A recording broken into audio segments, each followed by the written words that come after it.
Welcome to Even Tacos Fall Apart, a podcast where vulnerability meets resilience. I'm MommaFoxFire, and today's interview was recorded back in 2020, right in the thick of the early pandemic when the whole world was collectively losing its shit a little bit. Looking back, it might have been one of the most fitting times to have a conversation about anxiety. We were all drowning in uncertainty, and a lot of us were finding out things about ourselves that we had been successfully ignoring up until the moment the world got very, very quiet and very, very loud at the same time. My guest was Tyler Coates of The Composed Mind. Tyler is a mindset coach based in Australia, and he spent years dealing with anxiety before he even knew that's what it was. Anxiety disorders are the most common mental health condition in the US. We're talking about roughly 40 million adults, or about 18% of the population. And that's just the people who have been diagnosed. The actual number is almost certainly higher because anxiety is one of those things that a huge number of people live with for years without ever putting a name to it. It's not always the obvious stuff. It's not always the panic attack in a grocery store or the inability to leave the house. Sometimes it's lying awake at 1 a.m, running through a conversation you're going to have tomorrow, planning out every possible version of it so you're ready for anything. Sometimes it's needing to go back to the same restaurant and order the same meal because at least you know that's going to go well. Sometimes it's the weeks of low-grade dread before a presentation, the kind that bleeds into your sleep and your focus and your mood long before you ever step up to a microphone. But I didn't fully understand until I started having conversations like this one. Anxiety is not a personal failing. It's not a sign that you're weak or that something is fundamentally wrong with you. Anxiety disorders have real, documented causes. Genetics play a role, brain chemistry plays a role, trauma can play a role, the environment you grew up in plays a role, and on top of all of that, we live in a world that is genuinely, objectively stressful. Fast-paced, loud, uncertain, full of things that are completely outside our control. The human brain wasn't developed for this particular version of reality, and anxiety is, in a lot of ways, the brain doing exactly what it was designed to do, just in the wrong context, at the wrong volume, and way too often. Treatment looks different for different people. For some, it's therapy. For some, it's medication. For some, it's a combination of both of those. For some, it's coaching, lifestyle changes, community, or just finally having the language to describe what's been happening inside their head. Tyler's approach is a little different from the clinical standard, and I think you'll find it genuinely interesting because he doesn't come at it from this angle of something being wrong with you that needs to be fixed. He comes at it from the angle of understanding the pattern so you can change it. I have a whole history with depression and anxiety that I've shared pieces of over time on this podcast. So when I say this conversation meant something to me, I mean that. I wasn't just nodding along. I was genuinely, personally absorbing a lot of what Tyler said. And some of it reframed things I'd been carrying around for a long time. This interview is real and unpolished, and it was recorded during a global pandemic on streaming software that was doing its best, so keep that in mind on the audio side. But the conversation is worth it. All right, let's get into it. We are here with an excellent guest. We have Tyler Coates with us of The Composed Mind. I'm going to go ahead and post a couple links for you right off the bat. So he's on Instagram and Facebook as The Composed Mind, and even has a website. You know what? I don't have the link for your website, but I know that it's just like thecomposedmind.com, right? That's right. So let me grab that real quick too. If you guys want to connect with him on there. But super excited to be talking to you tonight about anxiety in particular. So Tyler grew up in New Zealand. He traveled ages 20 to 22, moved to Australia, lived in Sydney, now living in Melbourne. Started out as a personal trainer at the age of 19, was inspired by his own journey and wanted to help others. And he kept thinking that given the perfect training and nutrition program, people still found ways to slip up and self-sabotage. Kind of noticed this as a recurring theme, which prompted a journey into understanding the mind. And he soon realized how reliant the outer game or your behaviors rely on the inner game, which is your mindset. And until a few years ago, Tyler used to experience anxiety on the daily, but he never identified with having anxiety, which is something that I also had in the past. Like I never realized that some of the things that I struggled with were anxiety. So definitely hear you there. I also thought that playing out conversations in his head that hadn't even happened yet was totally normal, which that's me as well. So he wanted to bring in awareness to what anxiety is, not this bizarre psychological disorder, but a mere strategy we run in mind to satisfy a need for certainty and control. Part of Tyler's work with people in shifting anxiety is knowing and accepting they are not broken and don't need fixing. So I'm really excited to in here and really kind of talk about some of this stuff, which I think will be pretty cool. But first of all, just thank you for being here. I appreciate it. You're welcome. Nice to be here. So, sounds pretty normal to me. Hey, Sparky, how are you? That's a whole different thing. Yes, completely different thing. So right off the bat, first thing, why do you do what you do? Kind of what interests you in mental health and what inspired you to get into this field? Yeah, so as the bio suggested, I'm really interested in human behavior. First and foremost, I think what drives a lot of people to get into this is I want to understand like why I did the things I did in all contexts. And specifically related to the things like the self-sabotage, just the weird and quirky behaviors, I just to really have an understanding too. And that's what got me to that's what kind of carried me through that journey of understanding like how the mindset works. Why do we do what we do? And anxiety seemed to be something that was so misunderstood when I was trying to capture and niche something that was it was interesting because for me it took many years to shift a process, but when I started to when I moved past that and then started to learn how to shift anxiety in others, it's super quick. Like it was like spending years and years and years struggling with this, not really knowing what was occurring, and then getting some help myself and then understanding and unpacking that process. And it's like, wow, it's almost an unnecessary struggle. And I think it's so misunderstood. Yeah, that's definitely something that I think a lot of people misunderstand. I apologize. I'm trying to figure out why my captioner is also picking up your side of the conversation. That's one thing that I did not look at beforehand. I think I might have fixed it. Thank you guys for those follows. I appreciate it.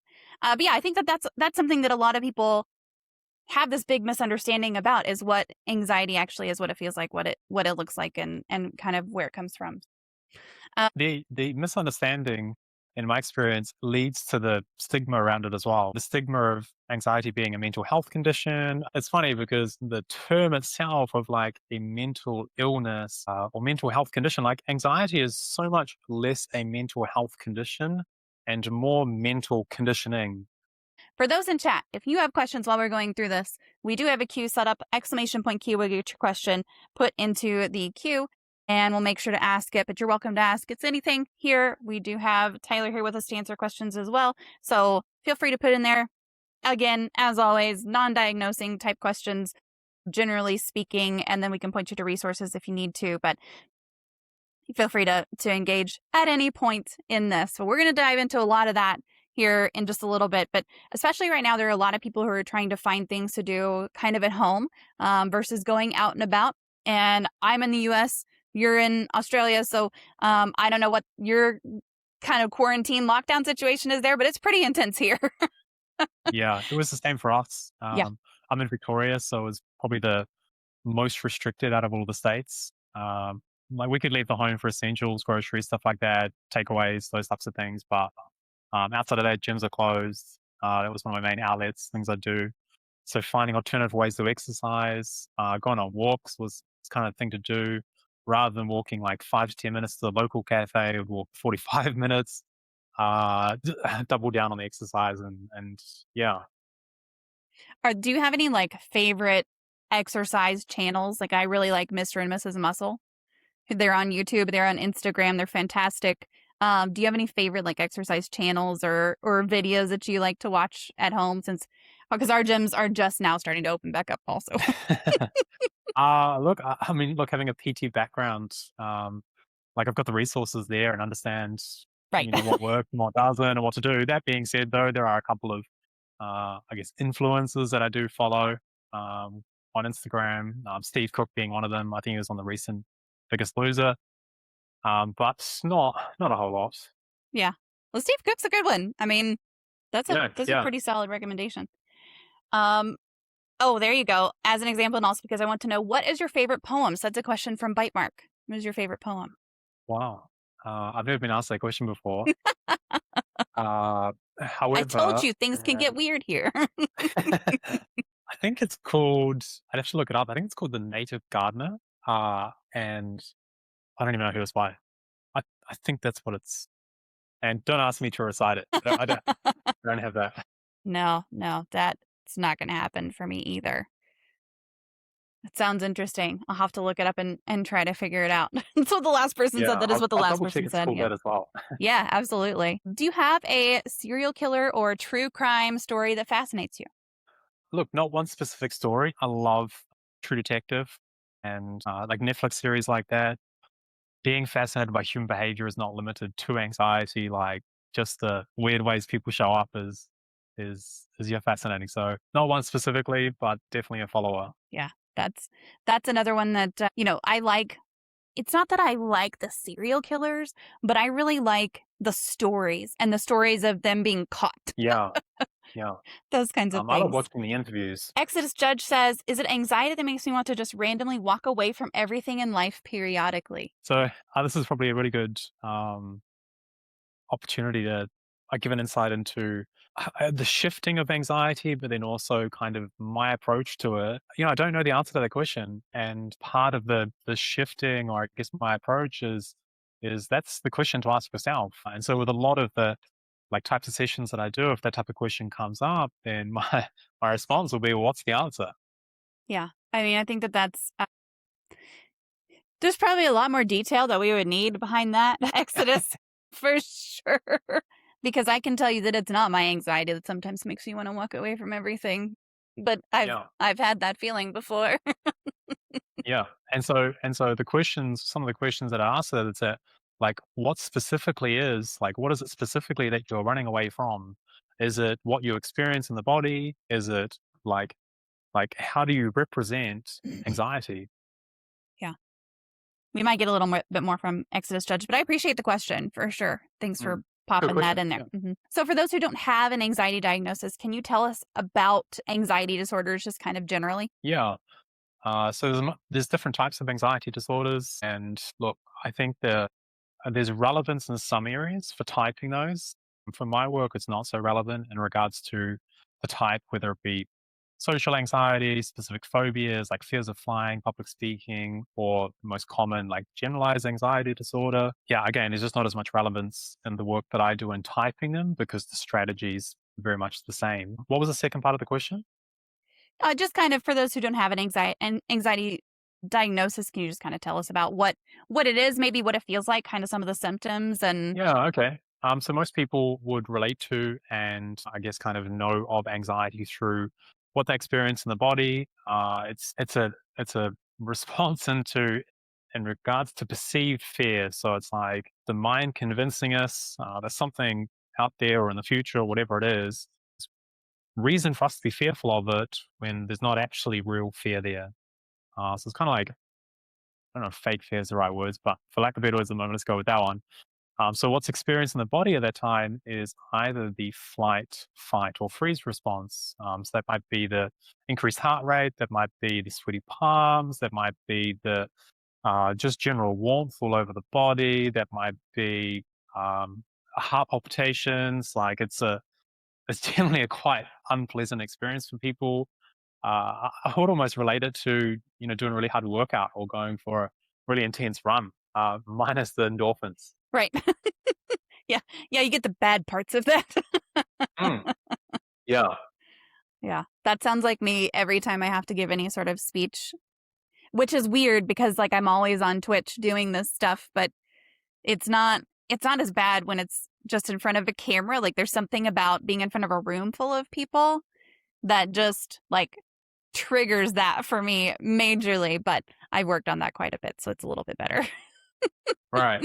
One of the interesting things with the response, and so people often fear the anxiety response. People fear and there's even now anxiety about anxiety, and that's due to the reflexive nature of the brain being able to, think about anxiety and then feeling anxiety about the thought of having anxiety or experiencing that in the future. What's interesting about that process is that what's being experienced in the body at that time is a perfectly healthy and normal experience in the body. That is your body's way of telling you that how you're currently thinking and how you're perceiving reality is not working.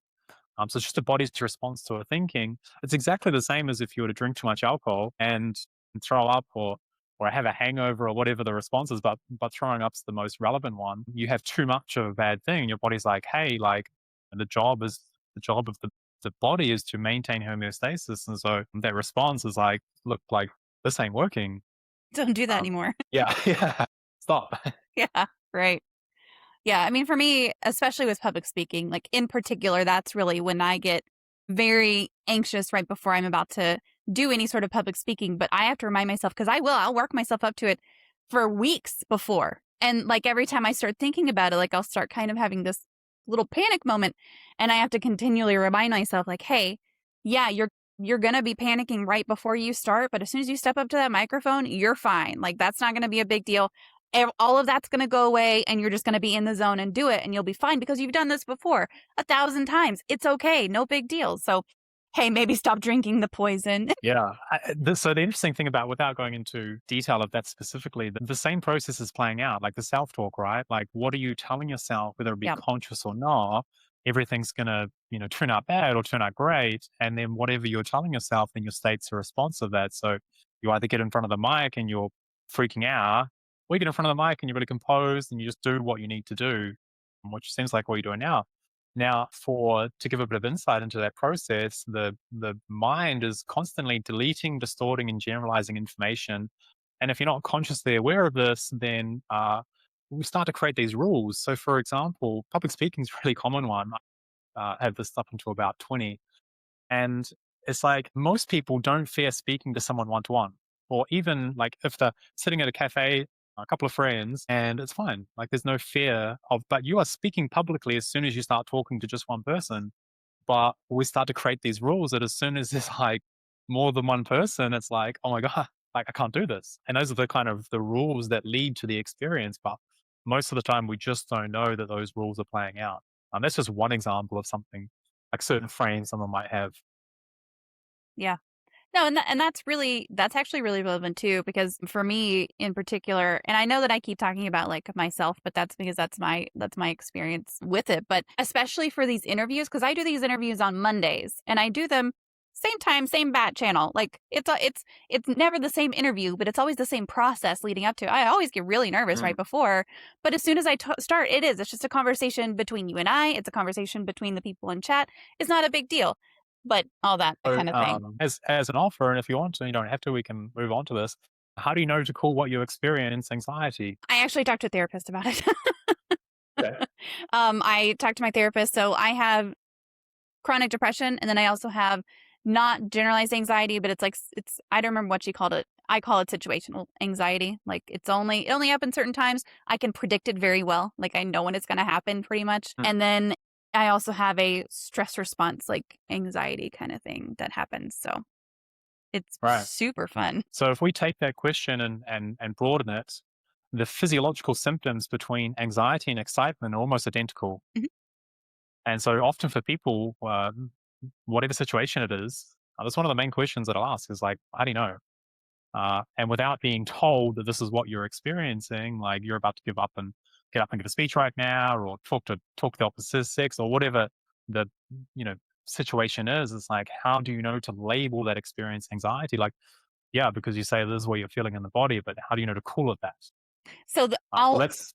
yeah, I mean, like going into it a little bit deeper for me, like one of the reasons I even talked to my therapist about it was that I was losing sleep over things. Like I would be about to go and give a presentation. So for example, I gave a presentation, oh gosh, I was going to say a couple months ago, but it's been much longer because it was before the quarantine. So January or February, so 5 or 6 months ago, in front of, 100 students. They're civil engineers. I was talking to them about well-being and mental health.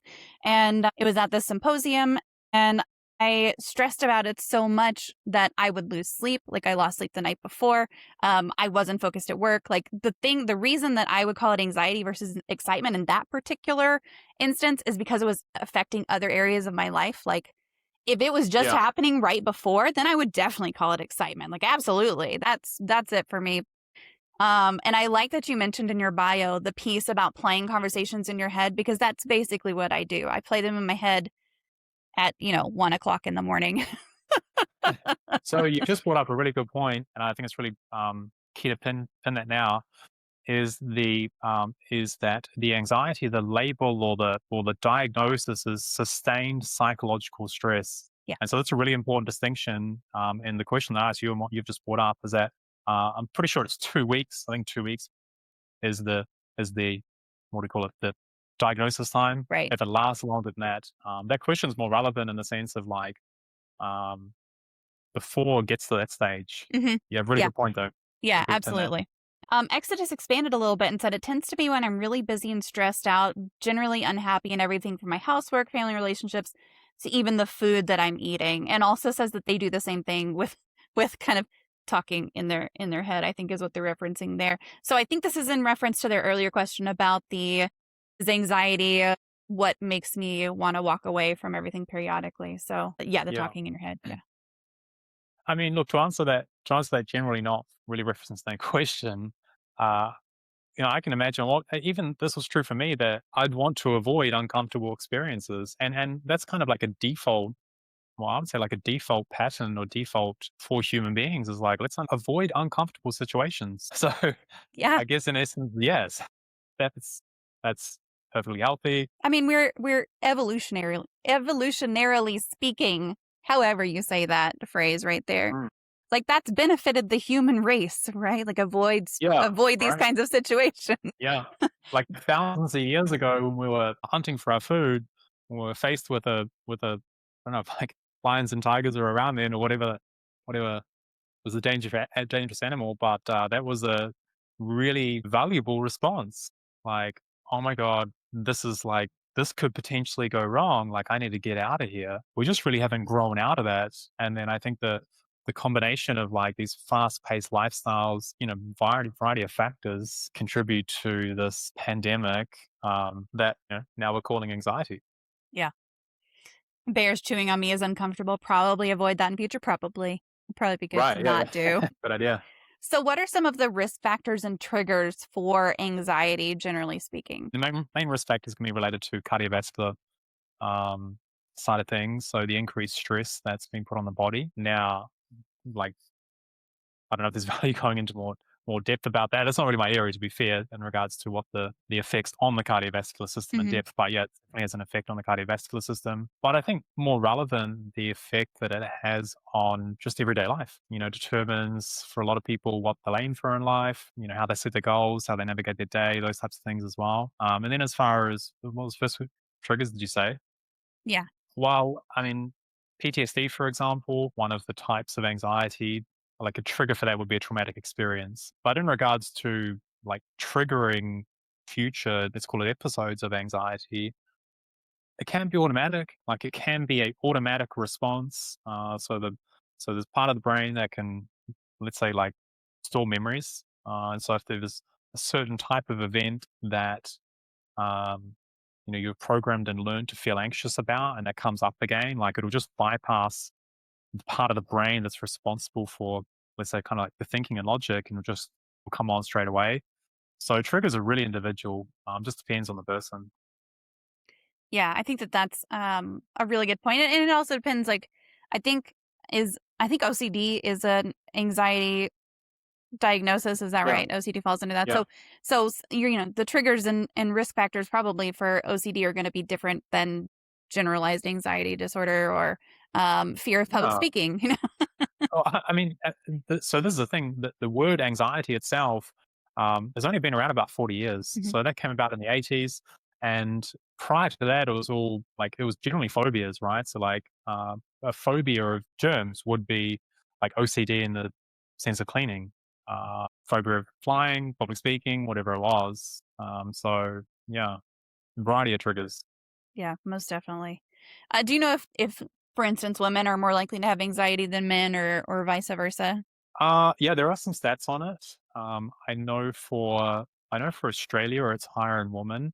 That being said, I I Do you don't know think if it's just that's 100% yeah? Do you accurate. think I it's just think it's like because underreported? yeah, well, this is the thing as well, right? There's such a this is for Australia and New Zealand anyway, and then in my experience traveling as well, that there's still this thing now, like men don't talk about feelings, and I think that's the reason why. And like I'm in the bio, you mentioned that I never used to identify, like I've never identified I didn't identify with having anxiety, but I play out conversations in my head over and over again. I would, if I had an upcoming conversation with like with my partner or with a boss or something like that, I would strategize every single way that conversation could go. I would have a response to every single response I think they could come up with. Like I would just play this out for days and days and days and days or weeks or whatever it was. But I just never knew that was anxiety. And then further to that, it was like part of what stopped me from shifting that was not wanting to acknowledge that like there was something there. And then I think, on a broader scale, men just have this thing where it's like, there's not all men, but there's an association. Like men don't cry, for example. I mean, that still exists. Men don't talk about emotions. I mean, if men don't talk about emotions, it's going to be really hard to get accurate stats on men versus women. So I think it's Yeah. probably pretty equal. Yeah, I mean, I know that I haven't shared my story, like my whole story with you because it's a long ass story, but like that's part of the reason that I'm here, right? Because I firmly believe that if my grandfather had gotten help, like he would still be here today. So if he'd been willing, and he's a retired fireman and, just one of those really, when you think of a macho guy, like he's a macho guy. So if you're thinking of somebody who is very traditionally manly in the US, Yeah. especially, like it was him, and if he'd been willing to get the help and admit that like he was struggling with his mental health, I truly do think that he would still be here. So that's part of the reason that I'm here, which is good. But yeah, I fully believe that it's underreported in men. Absolutely. Yeah. So here's what I can here's what I know that was true for me, and I can only assume is true for other males, is the anxiety that's experienced in the idea of like talking about uh, the fact that I've got these things, like I've got these thoughts that are occurring in my head and then expressing them to someone else and being labeled as weak. And then so it's kind of like, it's just such a, like, that is the trap. Yeah. That is the real trap. Yeah, it really is. Have said my therapist is always asking me what I'm thinking about to trigger my anxiety. 99.9% of the time, I have no idea. Yeah. Yeah. Yeah. And that's So probably, do you have generalized anxiety disorder? Is that what you're diagnosed with? You don't have to share that if you don't want to. I'm just is this a asking. question for, For Have. right. Exodus said, I always Um, think it's because I'm going to be labeled as pansy or crazy. Yeah. yeah. And that's fair. Like the stigma is real. Right.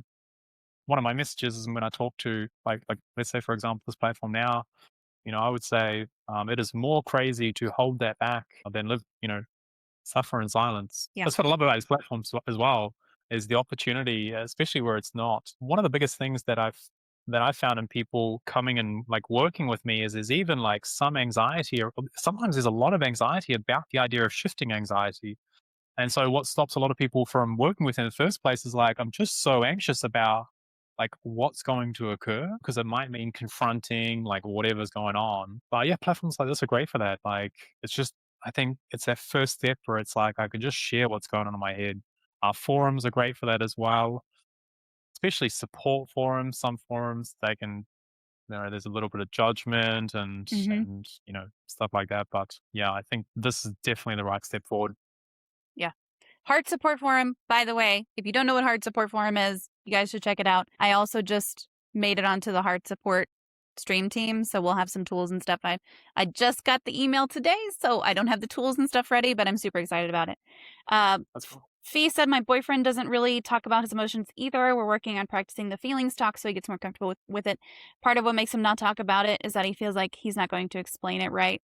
Am I right? Yeah. Yeah. So that's, yeah, that's an interesting one. That sounds like there's a bit of perfectionism running there. How can I communicate this properly? The trap with that, or the trouble with that, is that it's not like the reason it needs to be communicated is because it's not clear up in the head. What I find for most people is that, and even some of the practices, like what if he isn't prepared to have a chat yet, get him to start journaling. Journaling is a really great way to get objective to your thinking and feelings, and keep it like he doesn't have to share it with anyone, but the fact that he can get what's in his head onto paper, and then you have that ability to reflect on that, and that in itself is some like massive therapy. There's some Yeah. huge value in doing that for some people. Yep.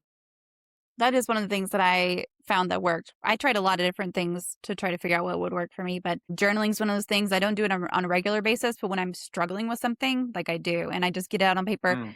And mostly what I do is I write, like I don't stop myself. I just write. I just write whatever is in my head. I just write it down, and then I go back and read it, and I'm like, wow, I'm an idiot in my head sometimes. Yeah, so there's two friends there. One of them's really valuable is just write whatever. And that's what, again, can catch people in not journaling. It's like, well, what do I journal? It's like, there's no rules. Whatever's in your head, put it down on paper. Grammar, spelling, like the sentence structure, like that goes out the window, and just get it on paper. And my recommendation would be, this is for everyone, is to like it's fine to reflect on this and be like, well, like I often do that. I'm like, man, I can't believe I used to think that, or I can't believe I thought that yesterday. But it is really effective for people to, if you can't do that in a juvenile, like comedic type of way, which I sense that you do it, reflect without judgment, like reflect Mhm. without judging what you are writing down. That's Yeah. really valuable for anyone starting. Yeah. For But if you sure. can laugh at yourself, that's also um, a really great way to move past. And Yeah. often, and often it's not the when I have sessions with people, I frame it at the start like I find what we do in human behavior really funny. Like the things that we come up with, the things that we are able to manifest in our head, like it just like I talk about the experience I used to have with planning out conversations, and I just laugh every time. Like whether it's out loud on my head, I'm like, man, like I can't believe I did that. Not from a judgment perspective, but like just yeah, it's funny. Yeah. Yeah, I mean, not only, and I still do this, but I still plan stuff out in my head for conversations. Sometimes if it's a really serious conversation, or if I think, and the thing is, like, it's if I think it's going to be a really serious conversation. My boss Mm. emails me and says, "Hey, we need to talk," and then 2 days later, we still haven't talked, and my brain's gone all over the place. And then whenever I talk to her, if she doesn't says what I think she was going to say, like I'm totally thrown off. So it's better when I can stop myself from overthinking. It is much better because then I Sure. don't get that like, wait, now I don't know what to say because I haven't planned this particular instance. Yeah, yeah. It's that fine balance between like preparation, procrastination, and then just overthinking. Yeah. Yeah. The overthinking is difficult. I'm anxious about being anxious. It's a terrible loop. Yeah, That's X's judge. Fiona said, I feel that I'm anxious that my anxiety will stop me from doing something that I want to do. Yeah. yeah. So I mean, sure. I mean, it probably does. It probably could. And yeah, I mean, it often does for a lot of people. Yeah. So are there any symptoms of anxiety that people might not recognize as symptoms? Yeah. When you say symptoms, are you talking like experiences in the body, or are you talking about like the conversations in the head, for example, or I think both of those are really good. Like I the conversations in the head are good. I know like heart palpitations, hand sweating, those kinds of things. Is there anything else that someone might experience on a regular basis and not realize, hey, this might be related kind of to anxiety? yeah? I think if we start broadly with that one, I think from the physiological symptoms, I think we've covered most of them. You can do a quick Google search and find out all the different symptoms of feeling anxious. It's pretty basic and available in that sense. From a I guess behaviors that play out beyond like conversations in the head and stuff like that.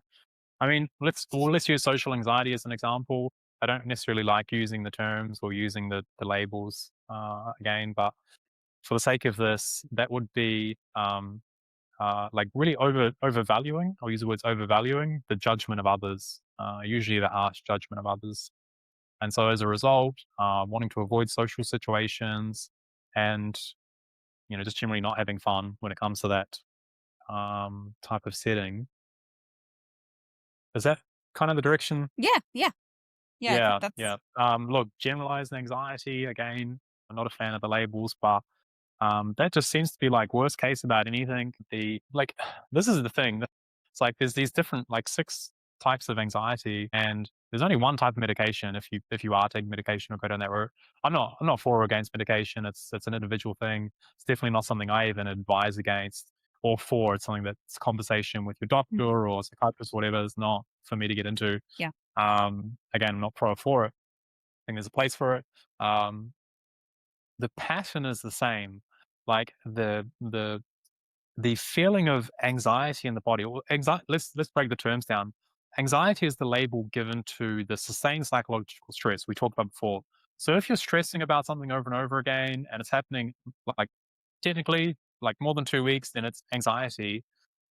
But if we back it up a little bit and we look at the word anxious, now, anxious in itself is not well, anxiety for starters is not a primary human emotion. Like fear, primary human emotion, anxiety is not.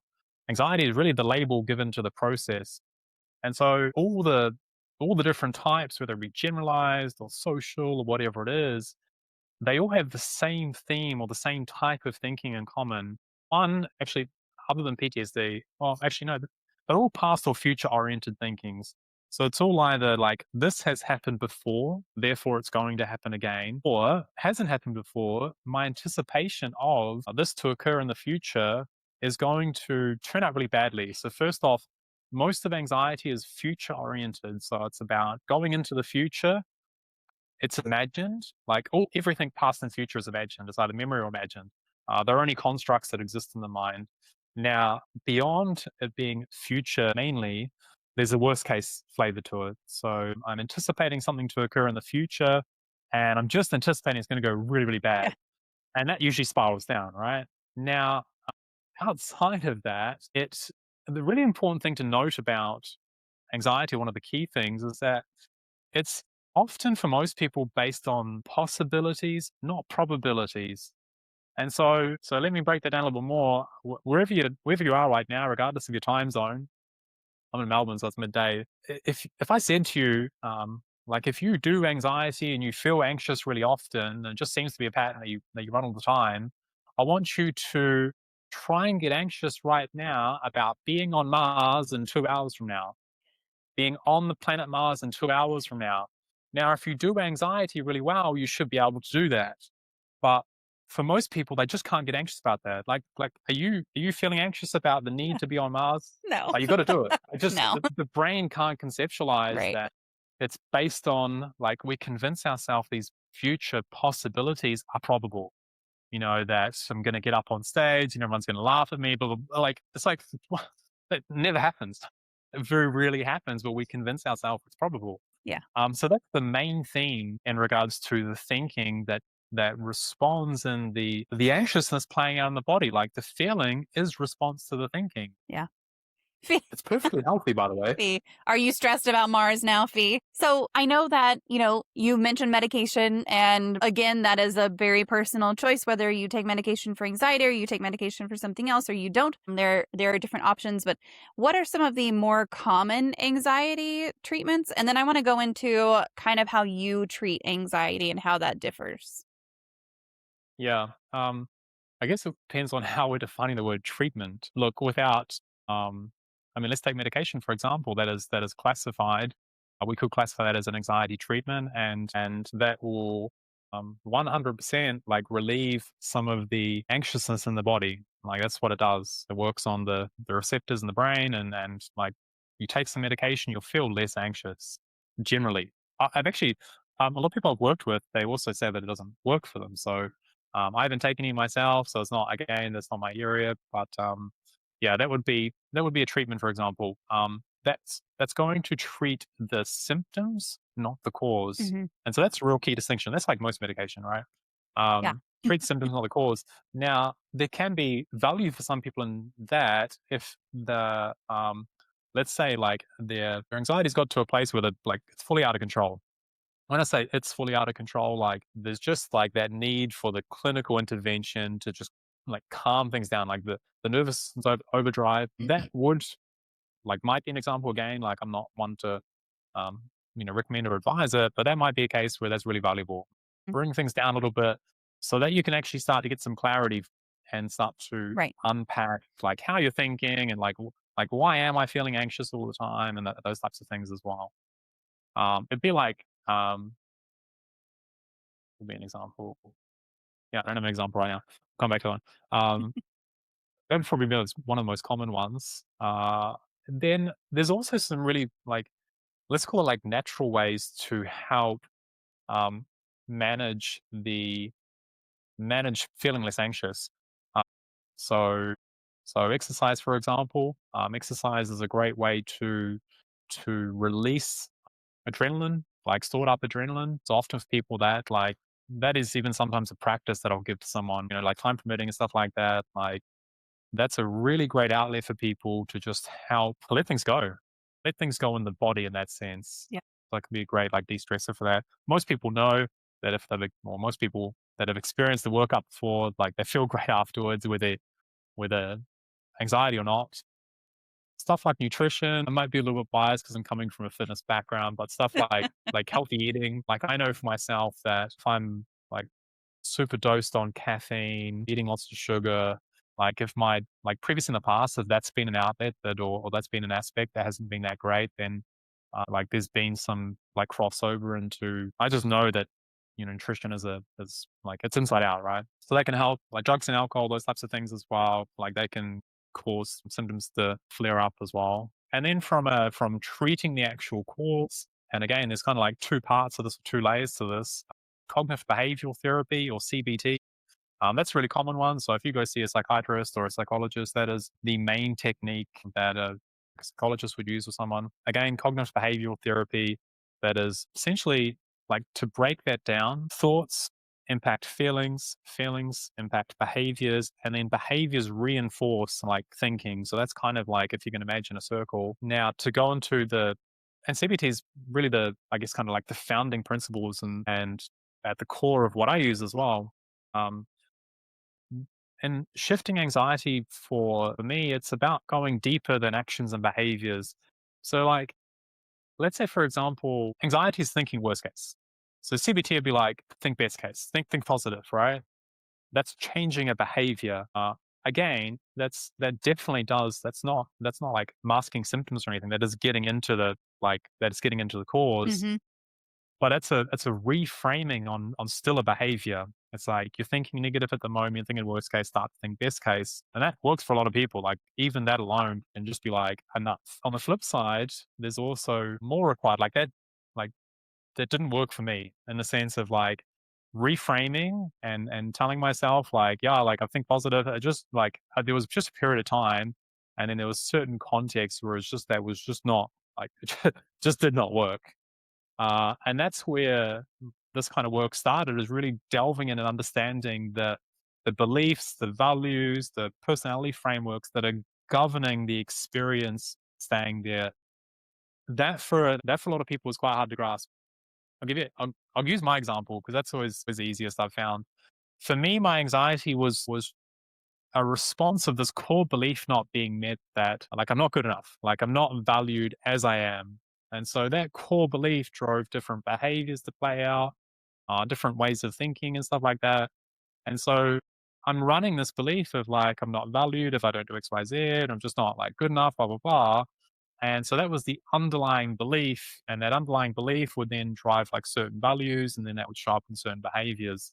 So if our core values aren't being met, then our core beliefs and values aren't being met, then that will drive the experience. FOMO is a really good one. FOMO is a really good one to use. I work with this quite often. A lot of people experience FOMO and fear of missing out, for those of you who don't know. And so like that in itself is like, there's a belief behind like what missing out means. But in that belief of like fear of missing out, there's just a missing out on everything. And so that drives an anxious response. What else would there be? Like beliefs like not being able to help, not being loved. Like there's a variety of like, there's the types of stuff that it's individual to it's individual to the individual. But that just gives you an insight into like that next layer. Mm-hmm. Once you can dissolve that stuff, then it's just not a like if I'm not running a belief that I'm not good enough or I'm not loved as I am or whatever it is, then there's I don't experience anything in the body anymore when that belief is not being met. So there's no need to like think positive. It just happens automatically now. Yeah. Yeah. That's for me, like when I would talk to my therapist about, I've got this big speech coming up and, what if I get up there and none of my technology work, which by the way did happen. That did happen. But I fixed it and all the literal children in the room had a laugh about it. But, and it worked out fine. Like it was a very comical kind of icebreaker moment. But, it's like, okay, well, has that ever happened before? And I'm like, do you know me? do you know me? Yes, it's happened before. Technology stuff happens to me all the time. But then the other stuff, she could kind of redirect me and help me kind of figure that out. But I think that we haven't really gotten to the point where we're saying, all right, why are you having, like, what is it that's fundamentally driving this? So I like that piece, and I'm hoping once I'm able to go back and see her again eventually one day, maybe we can work on that. The mama tech curse is real, Bite Mark. It is. You're totally right. Face that I'm stressed about buying a car and about having to test drive and about personal health and working on Saturday. So it's probably easy just to turn that feeling towards thoughts of packing, traveling, being in a place I've never been, etc. Yeah. Like I like that you can tell that, yes, you've got all this other stuff that you're anxious about, but it's easy to kind of pivot that anxiety to be about something else. Like it's really easy for your Yeah. brain to say, no, don't be anxious about the stuff you're really worried about. Let's be anxious about this other stuff. There's nothing to do with it. Yeah, I mean, that's the pivot's a really, really interesting word and describes it really well. It's like, let's say, for example, these glasses I'm wearing right now are a worst case, right? And I'm wearing these worst case glasses. And every time I wear these, I feel anxious. I take them off and I put on my best case glasses. I don't feel anxious. I'm feeling pretty calm and composed and excited because I'm choosing to look at reality and take a different perspective on it. Like at a really like stripped down basic level, that is how we process different lenses. You need some best case glasses, Bite Mark. Yeah. Where do you buy those? Coming back Just to your thing you said prescription before only? about, yeah, you can get these anywhere. You can even turn your current pair of glasses into a best case. Now, I come back to what you said before, and I wanted to bring something up there because you raised something really valuable. The in response to anxiety, it's a real pattern that we run in mind to satisfy a need for certainty and control. So, coming to like your example, where it's like, what if I get there and tech doesn't work or blah, blah, blah. It's like anxiety is all about what ifs. It's all about what ifs, shoulds, maybes, right? Now, anxiety is like satisfying that need for control and certainty. It's like, I don't really know what's going to happen in the future. Like, I don't really know what's going to happen tomorrow, the day afterwards, but at least I'll know how I feel, trigger anxious. Make sense? Yeah. Yeah, it really does. Yeah. And so it's that need for like, well, I need to know how this is going to turn out. That was one of the big things for me. Like, I need certainty. A couple of years ago, I'm a real foodie, and one of the like, I'd find a good restaurant, and I'd have to go back to that restaurant because, especially if it was during a time where I'd only be going out maybe once a week, and I wanted to guarantee a really good meal. Yet part of me wanted to try the other restaurants out there and try, but I just really valued certainty so much that I'd need to go back to the same place because I know it was good. But this is the thing, is that I wouldn't know what was better until I dropped that need for certainty and just leant into the uncertainty.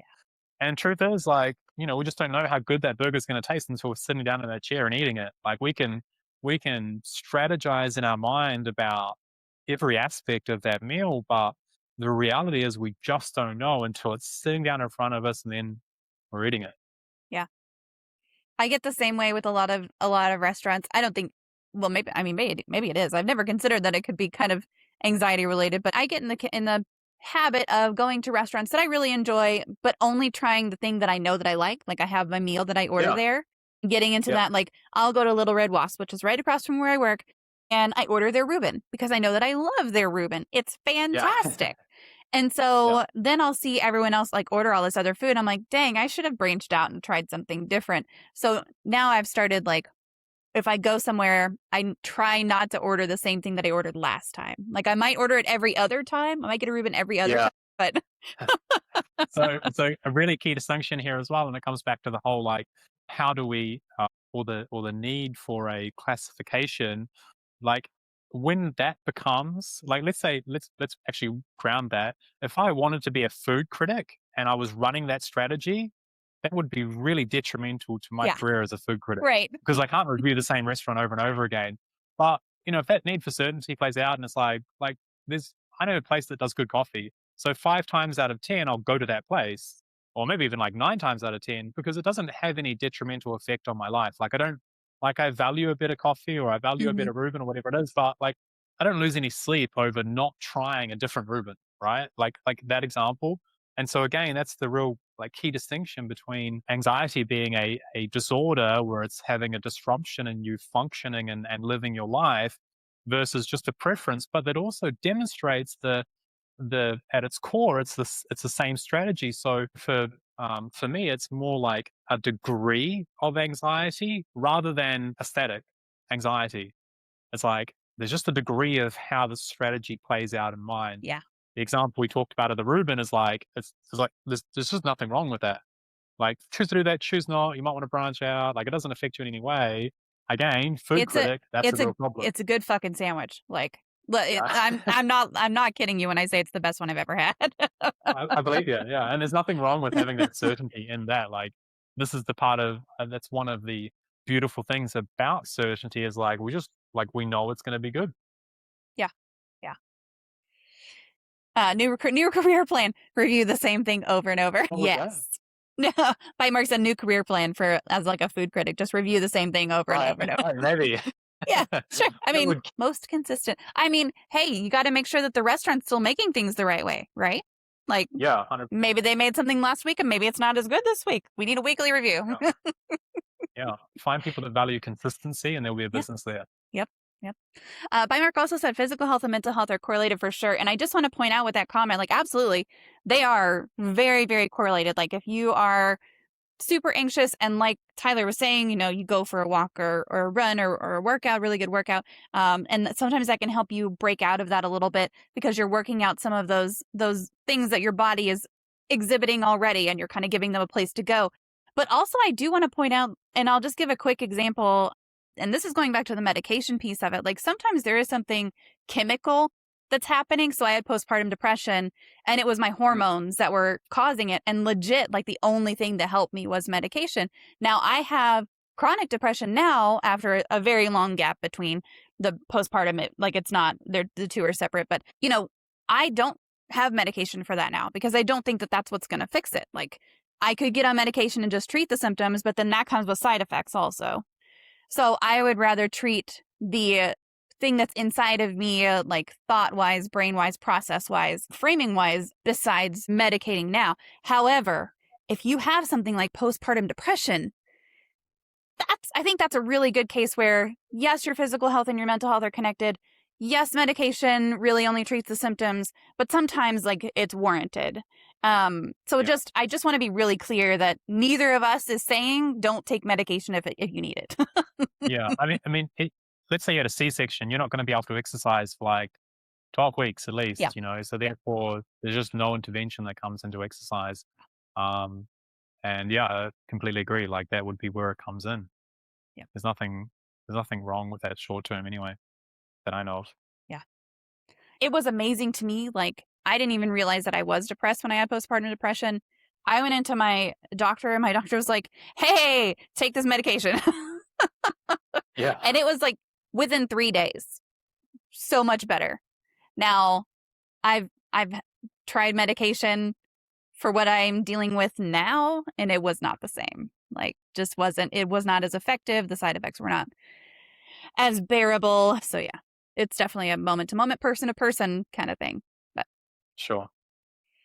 Have said, we started working on reframing, but we've been focused on other things. Oh yeah, for the last few sessions, as you might imagine, I'm sure. I'm really sorry for your loss, by the way, Have. I hope that you're doing well. Hope that your dog is still helping you a lot.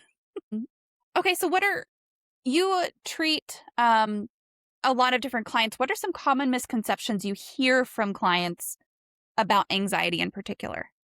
Probably the main one is that really kind of what we've talked about, like breaking down the definitions and like how it works, like feeling anxious versus anxiety. Often people like represent and talk about anxiety being a negative emotion. I mentioned before, anxiety is not a core emotion. Like anxiety is the label given to a process. Like if you are anxious and stressed and that carries on for 2 weeks, then you like have anxiety. It's not an emotion.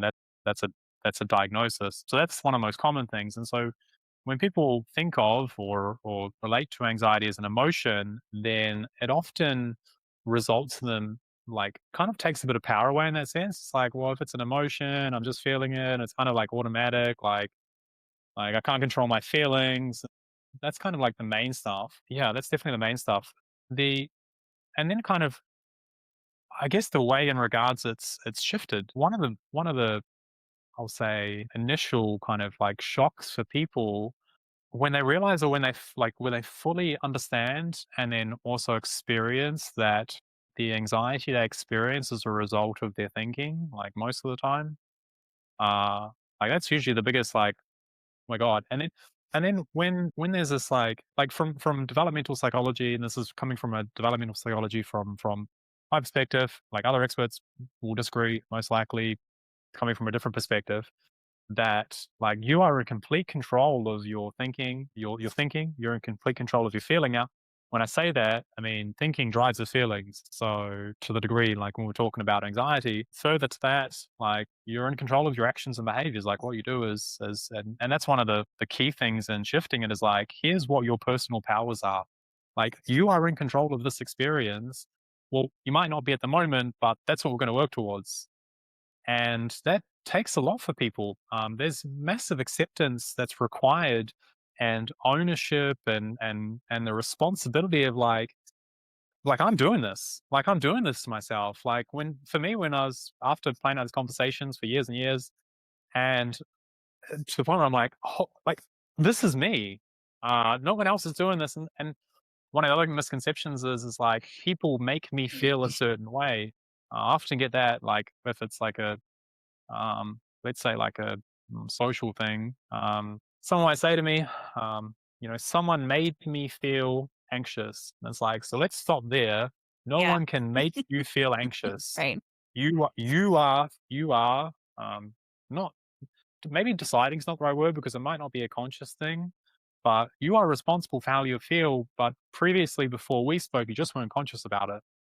So now no one can make you feel anything. Like no one can make you think anything. That's your decisions to make. It's just like the degree of awareness and how conscious you are of what's occurring. So that's usually the biggest misconception, if that answers that question, and misunderstanding about like shifting it as well.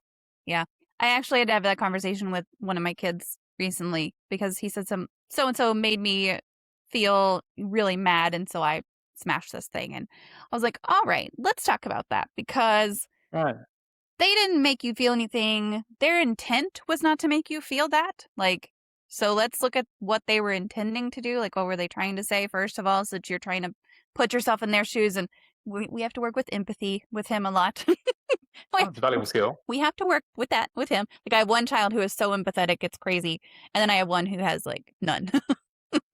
So, So that's not uncommon. The yeah. like polarities. Yeah.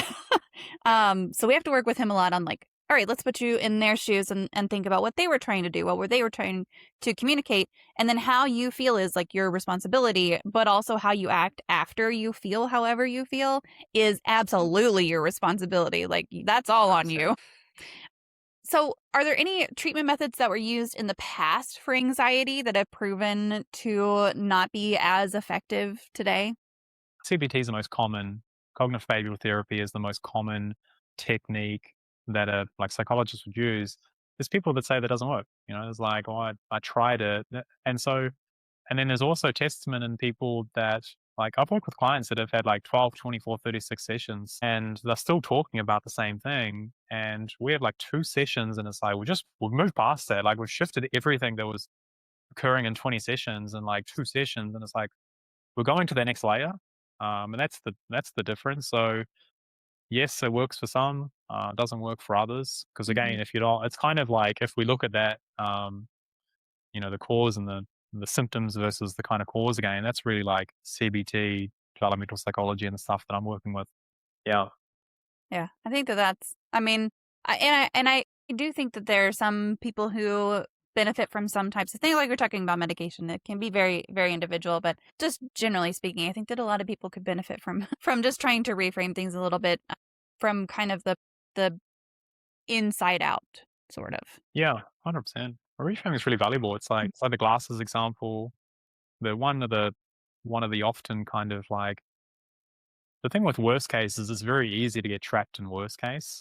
Like it's like it's like walking down the street and there's a pothole in the middle of the footpath, and then walking up to the pothole, looking in the pothole, And then just like this is kind of the anticipation of like worst case to occur. And then you find yourself in the pothole, and then it's like you just keep digging deeper and deeper without realizing you're holding the shovel. It's like you don't realize like you're standing on the edge of it, and then you're inside it, and now you're digging it deeper, and that's kind of the again like it happens usually outside of awareness for people. Yeah. Can I just say that I really like using glasses for reframing because they have frames?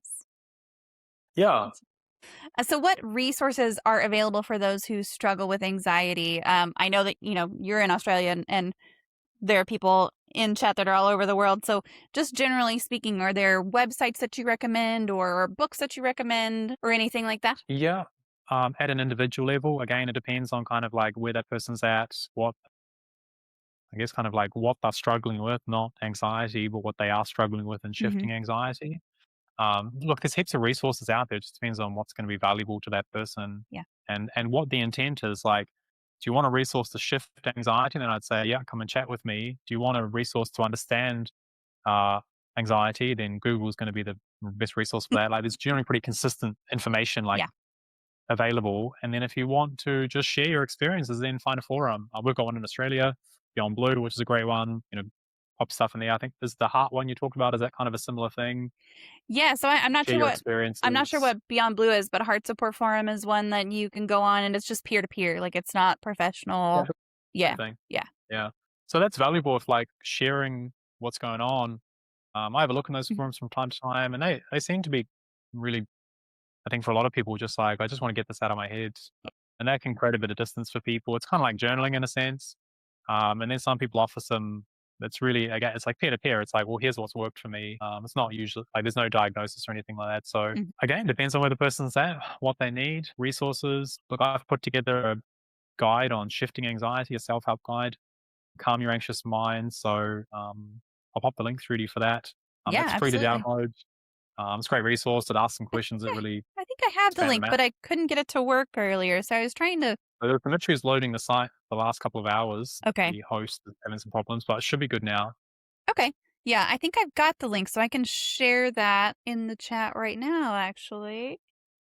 Hey, there's the Beyond Blue. Thank you, Bite Mark. I appreciate that. Here's the other one. Yeah, I'm still getting it. This site can't be reached, but I'll just try again tomorrow. It's fine. Yeah, yeah. There's the Glitch at link the moment. if anyone wants Maybe to overloading try it. actually. Yeah, yeah. Perfect. I'll just leave it open then and see One if of the best things about it having this loads. platform, like being online, most of the people that I work with are actually from the US. I do a lot of I do some live stuff in Australia, but outside of that, like Zoom's it just transformed the way to be Yeah. able to do this. Yeah, it really has. So you do a lot of your client work just online through Skype Yeah, or Zoom? 100%. Sure do. Wow, that's Yeah, nice. I didn't know that. That's pretty cool. yeah.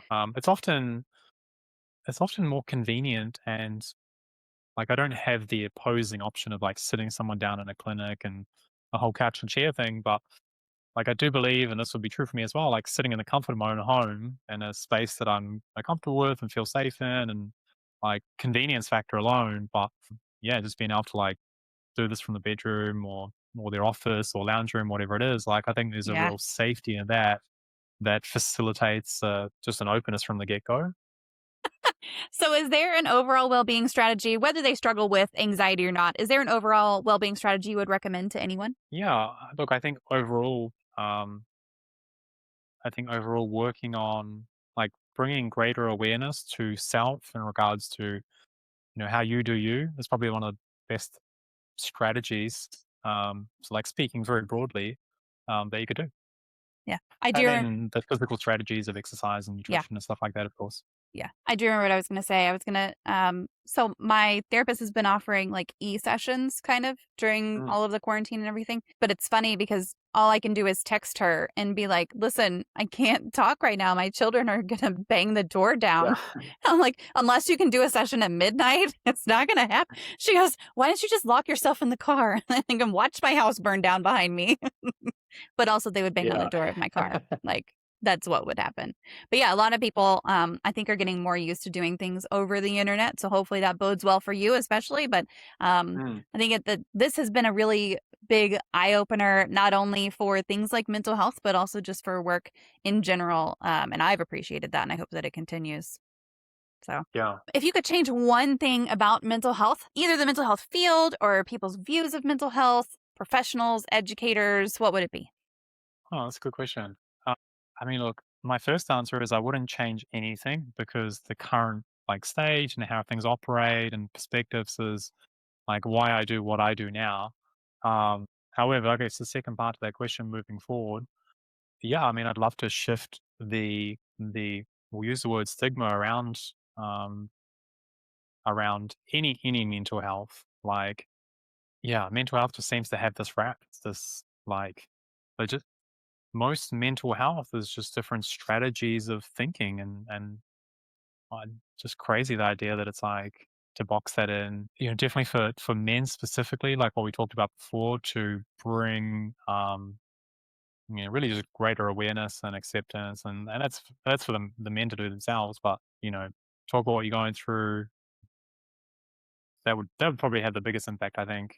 Yeah. And that would collectively, especially in partnerships as well, I think, I don't know, this is probably true this is definitely true for females, not just males, is that some people are uncomfortable talking about their experiences or their feelings or whatever it is or what's going on in their head. I don't want to say to you out loud what I'm thinking in case you think I'm crazy. And especially if it comes to an intimate relationship or a partnership or whatever it is, or friends and stuff like that. It's really important and valuable to have those friends or have that partner. For me, it's my partner, and it's there's no limits. There's no limits in what we can say to each other, what we're thinking, just because there's no judgment there. Um, and and that goes both ways, So it's kind of it's finding someone where it's hey, before as my partner was some close friends and still close friends as well. It's just finding somewhere it's hey, can we both agree that there's some shit that we're probably thinking about that isn't really great stuck in our heads? Can we just get it out without judgment? And you'll find that look, you're not alone. That is the main thing. You are not alone. Yeah. Yeah, so much. I mean, it's amazing to me. The more open I am about my own mental illness and my own kind of journey, it's amazing to me how many people around me are like, "Oh, me too." And I'm like, "Okay, how come no one's talked about this?" Yeah. Oh, but it's a lot of, "Oh yeah, yeah, I've experienced that too." And I'm like, "Why has no one mentioned this?" And it's becoming less taboo, especially where I work. The company they work for is amazing. And they have been really big on bringing your whole self to work recently. So it's like you can talk about mental health without fear of being fired, and you can talk about whatever home life type things you want to talk about and be pretty open about it, and providing lots of resources and everything. And it's just, I hope that other companies continue to do that as well. And I would like to see it bleed over into everything, not just where you work. Because if you don't Yeah, talk that's a good to point. if you don't talk to your kids about it, if I don't talk to my kid about, listen, I'm feeling sad today because I'm just having a bad day, then they're not going to know that it's okay to admit you're having a bad day. Yeah, so true. Kids learn from their parents. Yeah.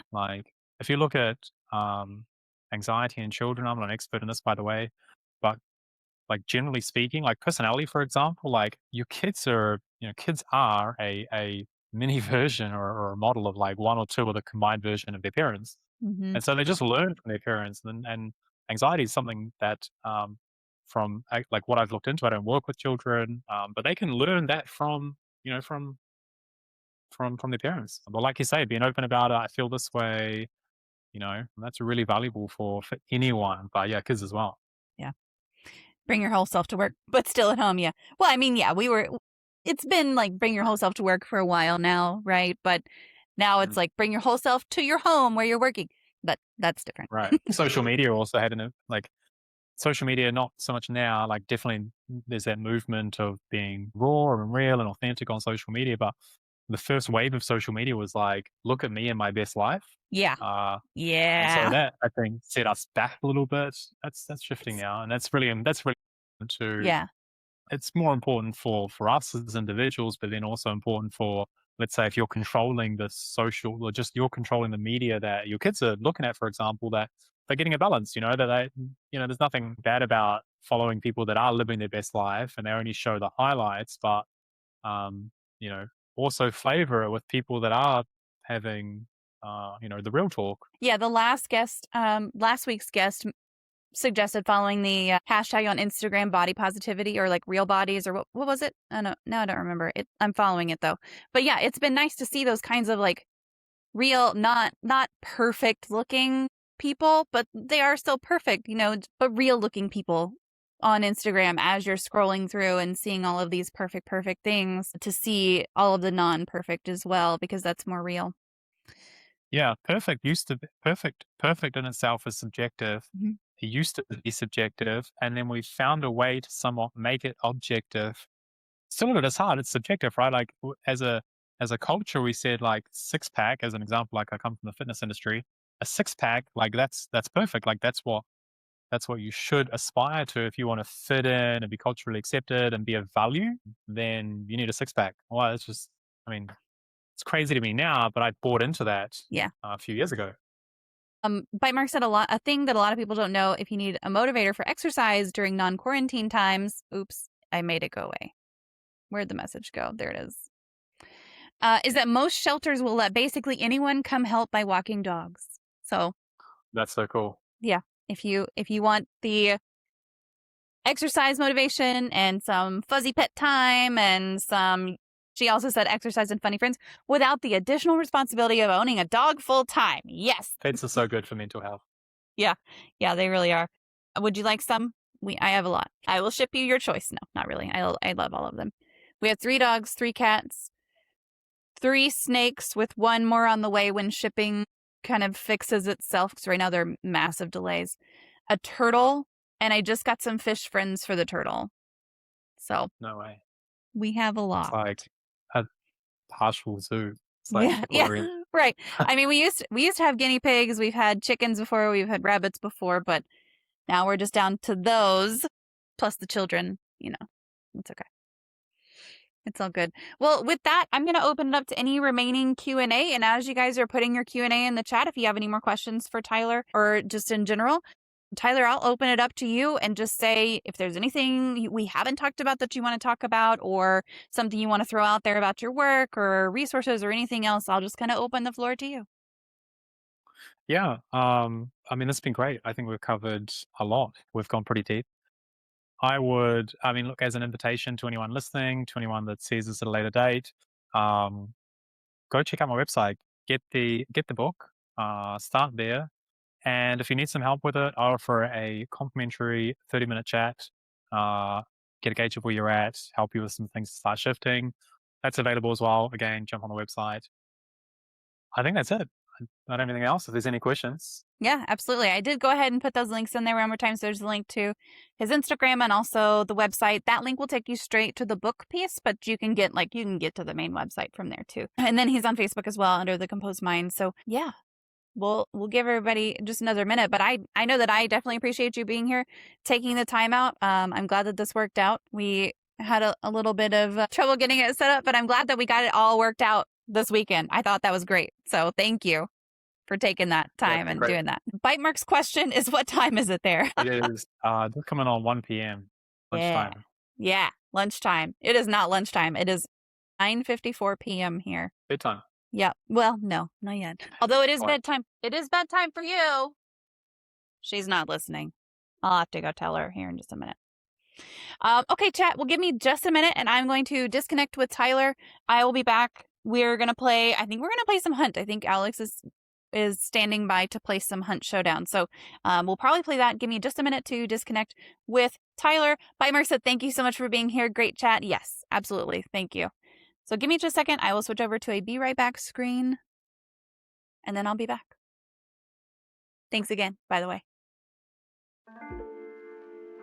That was Tyler Coates, recorded back in 2020, and it still holds up.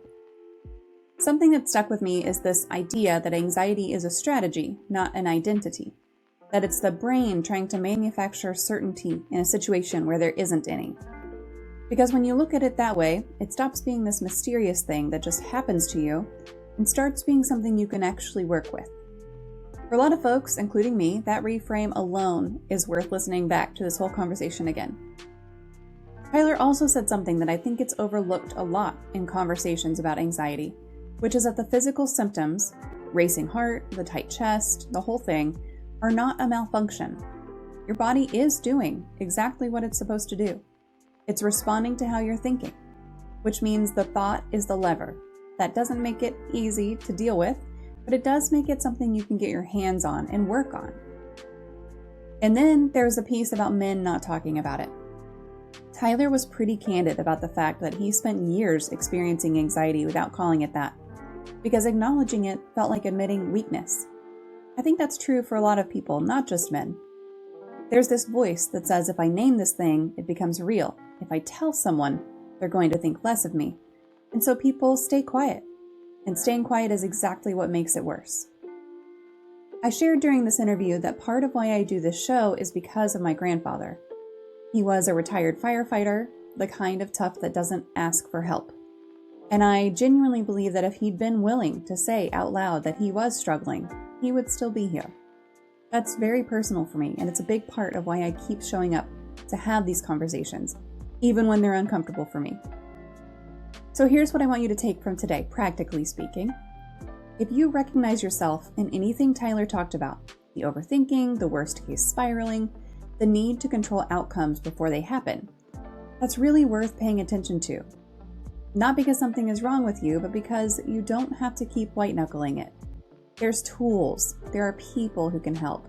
Tyler offers us a free 30-minute consultation and a free downloadable guide on his website. If therapy is more your speed, find a therapist. I really think everyone should find a therapist. If you just need somewhere to put the noise in your head, try journaling. If none of those feel accessible right now, find one person you trust and say the quiet part out loud. That is something that works too. The goal isn't to never feel anxious. The goal is to stop letting it make decisions for you. Now, if this episode meant something to you, I would genuinely love it if you left a review or a comment wherever you're listening right now, because that is how other people actually find this show. Someone out there is laying awake at midnight, running through conversations in their head, and they don't know this podcast exists yet. A review helps with that. So does hitting subscribe if you haven't already, and sharing this episode directly with someone who might need it. You probably know at least one person who would. Just send them a link. I mean it when I say thank you for being here. This community is the whole reason I keep doing this, and I don't take that lightly. All right, before we close out, remember that your story matters. Your voice, your feelings, your presence all add value to the world. Even tacos fall apart, but they're still a favorite every single time. Take care of yourselves.